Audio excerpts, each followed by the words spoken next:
네, 아는 기자 이현수 차장과 이야기 이어가겠습니다. 자, 본회의 상황이 아직 진행 중이긴 합니다. 지금 사실 이게 제일 궁금할 텐데 대통령은 내일부터 뭘 하는 겁니까? 네, 본회의 상황 한번 볼까요? 좀 전에 전해드린 대로 아직 의결 정족수 200명 채우기 위해서 국민의힘 의원들 기다리고 있는 상황입니다.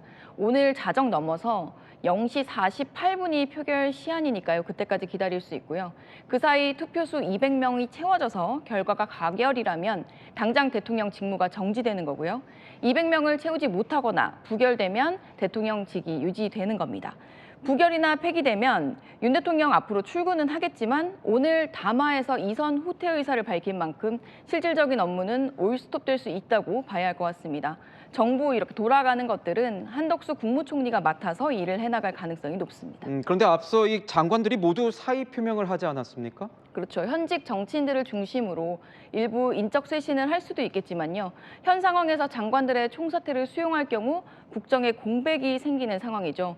대통령이 장관 후임자 인사를 내고 국회에서 청문회를 할 수 있는 지금 현재 상황이 아니기 때문에 일단 현 체제가 유지될 가능성이 높아 보입니다. 한동훈 대표 오늘 담화 후에 삼청동 총리공간 한덕수 국무총리에게 가장 먼저 달려간 것도 이 이유인데요. 한 대표 지금 가장 중요한 1번은 국정 안정이라고 보고 있습니다. 당장 내일부터 어떻게 되는 건지 상상이 잘 안 갑니다. 그렇죠. 네. 전직 대통령들 중에서 이제 탄핵 사례는 있지만 현직에 있으면서 이선 후퇴하는 건 처음인데요. 총리와 여당이 나라를 이끄게 되는 건데 정치권 인사들도 상상하기 어렵다고 합니다. 오늘 대통령 담화에서 힌트를 얻어보자면요. 핵심은 우리 당의 일임이란 단어와 향후 국정 운영을 언급하면서 당과 정부라고 말하는 부분으로 보입니다. 일임은 사전을 찾아보면 모두 다 맡긴다라는 의미로 뜨는데요. 우리 당, 국민의힘에 다 맡긴다는 거죠. 실제로 이 단어를 담화에 넣는 걸 두고 대통령실과 당 측 진통을 겪었다고 하고요. 박근혜 전 대통령 때랑 비교하면 표현에 좀 차이가 있는데요. 박 전 대통령은 국회에 일임하겠다고 했는데 윤 대통령 우리 당이라고 콕 찍었습니다. 친한계는 우리 당을 국민의힘 그중에서도 한동훈 대표를 찍어서 말한 거다라고 이렇게 해석을 하고요. 또 향후 국정 운영에서 당과 정부라고 하는데 이 당이 정부보다 먼저 앞에 나오는 이 점을 친한계는 강조하고 있습니다. 그러니까 지금 한 대표 측은 당이 주도한다는 생각이 확고한 거죠. 네, 맞습니다. 앞서 리포트에서도 보셨지만 사실상 대통령 직무는 정지된 것으로 본다. 주도권을 잡고 있다. 이렇게 생각하고 있습니다. 한덕수 국무총리가 책임 총리로 정부에서 보조를 맞추게 되는 것이고요. 한 대표와 한 총리, 총리와 법무장관 시절에 그리고 당대표가 된 이후에도 계속 호흡을 맞춰왔죠. 한 총리는 2004년 고건 권한대행 시절에 국무조정실장으로 근무를 했다고도 합니다.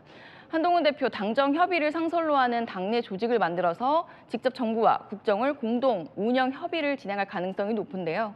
앞서 소식을 들렸지만 추경호 원내대표가 이제 사퇴를 고심하고 주변의 의사를 밝혀왔다고 한 만큼 한 대표가 더 주도권을 잡고 움직일 가능성이 큽니다. 그런데 이런 겁니다. 한 대표 측 입장에 대통령실도 동의를 하고 있습니까? 네, 그래서 대통령실 내부 이야기도 한번 들어봤는데요. 온도차가 좀 있습니다. 대통령이 당에 일임한 건 맞다 이렇게 말을 하면서도 대통령직은 수행한다 이렇게 말을 하더라고요. 대통령실 고위 관계자가 전보다 더 당과 철저히 협업하겠다는 것이다. 임기 단축으로 인한 직무 정지까지는 정상 업무라고 설명을 했습니다. 한 대표는 사실상 직무 정지다. 대통령실은 그건 임기 단축 이후의 상황일 뿐이다. 좀 생각이 다른 건데요. 그동안 유난 갈등으로 빚어왔던 이슈들 떠올려 보면 의대 정원 문제도 있고 공공기관장 인사 문제도 있었고 향후 충돌 가능성 있다는 겁니다.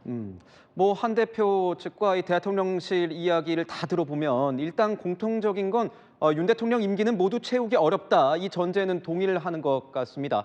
언제쯤으로 보고 있습니까? 네, 한동훈 대표가 오늘 담화 끝나고 나서 조기 퇴진이 필요하다 이렇게만 밝혔고 아직 언제 어떻게 방식에 대해서는 구체적으로 설명을 하지 않았죠.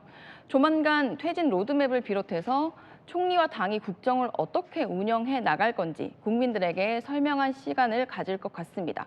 조기라고 밝힌 만큼 긴 시간이 걸리진 않을 걸로 보이긴 하지만요. 시나리오는 몇 가지 거론되는 게 있습니다. 가능성 높은 안으로는 임기 단축 개헌이 제기됩니다. 현재 대통령은 5년 단임제 이렇게 한 번만 할 수 있죠. 이걸 4년 중임제로 바꾸고 자연스럽게 윤 대통령의 임기도 단축을 한다는 겁니다. 내후년 지방선거와 대선을 함께 치르는 방안도 거론되지만 아직 시간이 좀 많이 남아 있다는 점이고요. 중립 거국 내각을 꾸려서 전국 반전을 노린다는 아이디어도 나오긴 합니다. 이 모든 시나리오, 그런데 결국 야당의 협조가 필요합니다. 현재 탄핵안을 밀어붙이려고 하는 야당이 이 안들을 받을지는 불투명한 상황이고요. 그리고 윤 대통령 내란죄 혐의로 고발을 당했고 검경 수사를 받게 될 텐데 그 상황도 변수가 될 것으로 보입니다. 네, 변수가 정말 많은 것 같습니다. 계속 지켜보겠습니다. 지금까지 아는 기자였습니다.